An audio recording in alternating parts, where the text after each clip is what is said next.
Welcome, everyone, to The Deep Dive.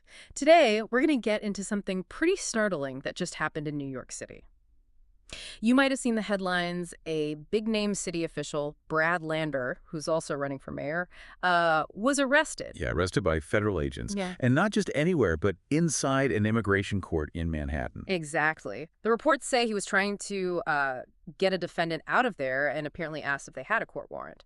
So this isn't just a quick news hit for us. Today, we're really going to dive deep into what this means: immigration enforcement, judicial power, and, yeah, the politics of it all. For sure. Because this Lander incident, it might seem like a one-off thing, but it instantly throws a harsh light on, well, these really controversial ICE tactics in courthouses. ICE being Immigration and Customs Enforcement, of course. And it makes you ask some big questions right away about authority, about what's legal, how far can federal agents go. So we'll explore how this arrest, it's kind of a flashpoint for these much wider systemic problems and, frankly, a very divided political situation. Affects everyone, really. Okay, let's unpack this then. To really get what happened with Lander, we need to look bigger picture first, right? At these ICE courthouse arrests, generally, it's not totally new, but wow, the scale changed dramatically. Sources point to a 1,700% jump in these kinds of arrests between 2016 and 2018. 1,700%, yeah. That number is just staggering. It wasn't just random, was it? There must have been a strategy behind that kind of increase. Oh, absolutely deliberate. It was part of a strategy under the Trump administration. The goal was speeding up deportations, clearing immigration court backlogs. So they started actively targeting immigrants right at the courthouse, sometimes walking in, sometimes in the courtroom, sometimes as they were leaving. Courthouses, which you usually think of as, safe spaces for legal stuff, suddenly became these hot spots for immigration enforcement. And the how of it all is just as important, isn't it? The sources paint a pretty concerning picture of the actual tactics ICE agents were using. What were they doing specifically? Well, one thing that pops up a lot in the reports is agents often refusing to say who they were or show paperwork like warrants, even when their own rules said they should. And then there were reports of excessive force, things like pinning people against walls, even drawing weapons during arrests in these public spaces. Weapons. Wow. Yeah. And the surveillance side was pretty extensive, too. Yeah. Agents tracking people inside the courthouse building, following them into restrooms, onto the subway, even trailing them to their lawyers' offices. Following them all the way to their lawyer's office. That feels incredibly over the top. What does that do to the idea of safe access to legal help? It definitely raises huge questions about privacy and, well, federal power boundaries, even in public areas. But it gets worse, actually. They weren't just targeting anybody. Reports suggest they were focusing on really vulnerable people. Like who? Victims of human trafficking, domestic violence survivors, even kids. And maybe one of the most disturbing details. In some cases, it seems local court officers, the people working for the court itself, were actually helping ICE make these arrests. There were specific reports about this in Queens Criminal Court. So the court's own officers, who are supposed to be ensuring the court runs safely and fairly, were cooperating with federal immigration arrests. That's what the reports indicated in some instances, yeah. And how did the public, bystanders react when they saw this happening? Well, pretty badly, as you can imagine. People were confused, scared. Some bystanders actually thought they were seeing kidnappings happen. There's this one documented case where a witness called 911 during an arrest right outside the Brooklyn Supreme Court because they genuinely thought a crime was in progress, not, a legal arrest. Calling 911 because they thought it was a kidnapping. That says a lot about the lack of clarity, or maybe trust. Exactly. It points to a real breakdown in trust and maybe a lack of transparency in how these operations were being conducted. And when people start thinking arrests look like kidnappings, especially outside a courthouse, what does that do to faith in the whole system? If courthouses aren't safe spaces for legal processes, where is? It has a massive chilling effect. I mean, think about it. If people are scared to go to court, maybe they're a victim needing protection or a witness or just fighting a traffic ticket. If they fear being picked up by ICE there, they just won't go. And that undermines the whole point of a courthouse, right, as a place for safety, due process. This fear doesn't just hit immigrant communities. It makes everyone less willing to engage with the justice system. Which brings us right back to the legal nitty-gritty that seems central here, including, maybe in Lander's case, this difference between court warrants and administrative warrants. It sounds technical, but it feels really important. Can you break that down for us? Yeah, it's super important and often misunderstood. So a court warrant, that's the one most people think of. It's issued by a judge, an independent magistrate.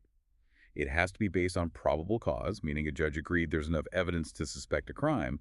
And crucially, it gives legal authority to arrest someone, even in private spaces like non-public parts of a courthouse. It's got that judicial stamp of approval. Right, judge reviews it, says okay. But that's not always what ICE uses. Correct. ICE often uses administrative warrants. These are different beasts altogether. They're signed by immigration officers, not judges. And they're usually for civil immigration violations, not criminal ones. The really key part, these administrative warrants don't give agents the authority to enter private spaces without permission or force others, like court staff or judges, to help them. Ah, okay, so no judge involved and less power, legally speaking, in terms of Yeah. forcing entry or cooperation. Exactly. And this exact distinction blew up recently in that case with the judge in Milwaukee, Hannah Dugan. Oh, yeah, she was actually arrested herself, right? What was the story there? That's right. Judge Dugan was arrested. The allegation was she helped an undocumented immigrant avoid ICE agents who were waiting for him. Hmm. And the agents. They only had an administrative warrant. So her case just perfectly highlights this tension, this sort of tug of war between a judge's authority in their own courtroom and what federal agents want to do.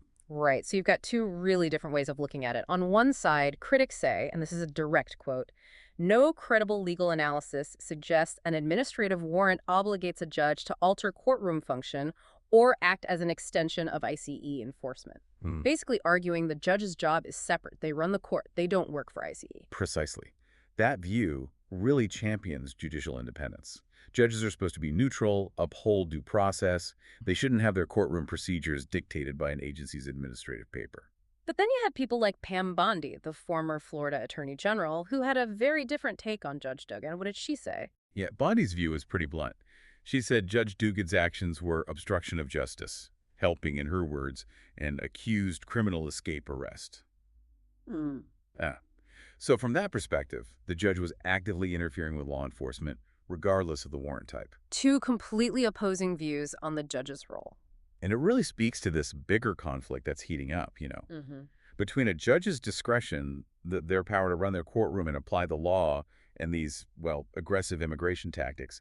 Judges are getting caught in the crossfire, trying to balance being constitutional officers, protecting rights, while also facing pressure, implicit or explicit, to help executive agencies like IC. It's a fundamental clash over authority inside the courtroom walls. A real power struggle playing out. Okay, so bringing it back to Brad Lander, what could all this mean for his run for mayor? This arrest happens right in the thick of the campaign. He's trying to position himself as the progressive choice, running against established names like Cuomo and Mamdani. And he just got that New York Times opinion panel endorsement, too. That's usually a pretty big deal. Oh, definitely. A Times endorsement carries weight, especially at an NYC primary. And Lander's campaign message has been focused on, safety, affordability, bringing integrity back to City Hall. Now, this arrest, you can see how his campaign might spin it, right? Frame him as someone standing up to federal power, defending immigrants, fighting for civil rights, right there on the front lines. It could really fire up his progressive base. Makes sense. It fits that fighter narrative. But endorsements and viral moments don't always equal votes. What are the challenges he's still facing? How's he actually doing in the race? That's the tricky part. Despite the buzz from the arrest and the NYT nod, the numbers are, well, a bit complicated for him. He's actually maxed out his fundraising through the city's public financing system. And get this, he spent almost $1 million more than any other candidate. $1 million more. Wow. But even with all that spending and the recent endorsement, the polls currently have him sitting in third place, behind both Cuomo and Mamdani. Huh. So the money and the attention aren't fully translating, at least not yet. Why do you think that might be? It's hard to say for sure. Campaigns are complex. Maybe the message isn't cutting through broadly enough. Maybe voters are focused on other things. He has had some memorable TV ads, though, right? The Tesla smashing, the cyclone ride. He's definitely trying to get noticed. Oh, yeah. Very high visibility stuff. Very New York. So how does this arrest incident play into that strategy, especially with the primary getting closer? Could it help? Honestly. For his core supporters, the progressives, this could be pure gold. Proof he walks the walk, willing to risk arrest for his principles. It could definitely galvanize them. Really lock in that base. Makes sense. Then you think about other voters, maybe swing voters, where people really focus primarily on crime and safety, which is always huge in mayoral races. For them, a candidate getting arrested, even for civil disobedience, might look different. Well, even if the feds were maybe overstepping with an administrative warrant, the image of a potential mayor physically intervening in any law enforcement action could be framed negatively. His opponents could try to paint it as interfering, maybe undermining law and order. It might complicate his message about making the city safer, which he says is a day one priority. So it energizes one group, but might raise questions for another. It's a balancing act for the campaign now. Wow, what a tangled web we've gotten into today. Law, politics, human rights, all colliding in one incident. This deep dive into Brad Lander's arrest, it really does show just how complicated things get, doesn't it? With real effects on people and the justice system itself. It really does. You see how one event can suddenly illuminate all these pressures on judges, on vulnerable communities, on the political stage. It forces you to think about the different kinds of authority, who's accountable, and what happens when they clash. So here's something to chew on as you go about your day. In this age of instant information, how do these moments where legal lines get blurry and political ambition steps in, how do they shape what we even think justice is? And what responsibility do public figures have when they step into the middle of these enforcement actions? Is it leadership? Is it interference? Definitely something to think about.